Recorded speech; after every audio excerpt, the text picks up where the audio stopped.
Hi guys!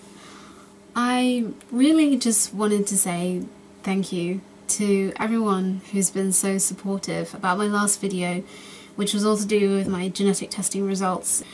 I will just say, for anyone who's maybe not in the loop, that basically my genetic testing results for myotonic dystrophy came back positive about 3 months ago, just before Christmas, and it's taken me a little while to kind of process stuff. There's been lots going on, and you know, life is busy. So yeah, I just wanted to say a big thank you to everybody who's been so supportive. You've been leaving lovely comments, giving me loads of support. It's been really nice, you know. There are some people who keep coming back. They've been with me for the long haul now, and you know who you are, and you keep coming back and you keep giving me support, and it's great. But I also just wanted to say, like, this myotonic dystrophy, it's not going to get the better of me. I don't pity myself. I don't feel like, oh, poor me, you know, why me, why me? Sure, I'm human. I do get moments where I think this sucks, you know, this is so unfair, but on the whole, I don't pity myself. Myotonic dystrophy, there are worse things to have. And I'm going to, it can't be cured, but it can be managed, and I fully intend to manage the crap out of this son of a bitch, because quite frankly, I'm just going to live my life the way that I want to, and I'm not going to let it get in the way. I'm not going to let it stop me doing things, unless of course, like, I don't know, things change. But you know, if things change, it's fine, I'll just have to embrace it. And as for the, you know, the baby making thing, like, well, some people can't have children. I have the option to have children. And there are also plenty of children out there who need loving homes, need parents, and that is definitely something that I would be so up for. And, you know, when I talked about in my last video that I didn't want a disabled child, that is absolutely no disrespect to the people who do have disabled children. And, you know, my parents had a disabled child, and,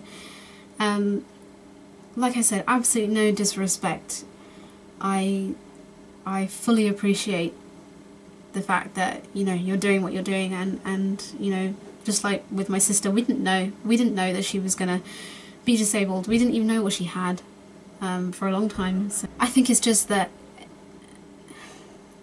there comes a point where you have to recognize your limits, and this is my limit. This is as far as I can go. Having a disabled child is not an option for me, I feel. And obviously, you know, even if I do go through IVF and all of that, that doesn't mean that it's going to be problem-free.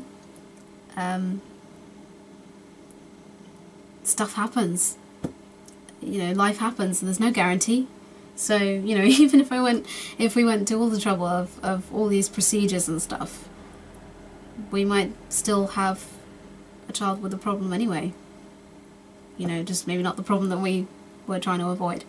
So I'm very philosophical. I know that I kind of got very emotional in my last video, and there are moments like that. It's not that it's easy, it's not that it's what I want, not at all. It's just, you know, I'm only human and I have feelings, and I'm still dealing with all of this. So, like I said, I'm gonna manage the crap out of this son of a bitch, and I'm gonna be fine. I'm very fortunate to have a very strong support network around me, and this isn't the last you're going to hear of it. I'm going to keep talking about it because it's important. I'll just quickly run down the things that I'm going to do to manage this. There are lots of things I can do. Number one, keep a very healthy diet. This is going to be easy to do because in a couple of weeks' time I'm going to be living with a vegan. So lots of fruits and vegetables. I'm even going to try going vegan for a little while, see how it works for me. I'm quite excited to try that, actually. I love a good experiment, and I'm really looking forward to making that healthy change. Number two, exercise. Now, I'm not really a fan of sort of going down the gym or whatever, and to be honest, people with myotonic dystrophy are not it's not recommended that we do lots of hard cardio, because obviously myotonic dystrophy affects your muscles and it affects your heart. So if you're doing really rigorous cardio, it can give you some heart problems. At this point in time I don't actually know whether my whether I have any sort of problems with my heart, but I guess I'll find out. Number 3 is I hope to get my hands on some bioquinone. I've had it before. Bioquinone is a food supplement and it's something that we all produce as human beings, but it always helps if we just have a little extra. It's also known as ubiquinone or coenzyme Q10. You can find it in face creams and stuff these days, but you can buy little capsules of it. It's quite expensive, but it's thought to be quite beneficial for people with myotonic dystrophy, because what it does is it sort of helps your body absorb more of the nutrients that it needs from your food. So that's one thing I'm going to be doing. Be happy. Be happy. Be, you know, do the things that I want to do, because life is short, and you know, the happier you are, the more likely that it is that you're going to be healthy. I fully believe that, you know, the mind and the body are, you know, they're like mirrors. If you're happy, then you're probably healthy, and if you're healthy, then you're probably happy.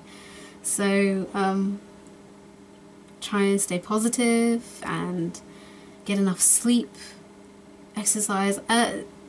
I feel like I do a lot of exercise anyway. I have a toddler, so of course I do have a lot of exercise.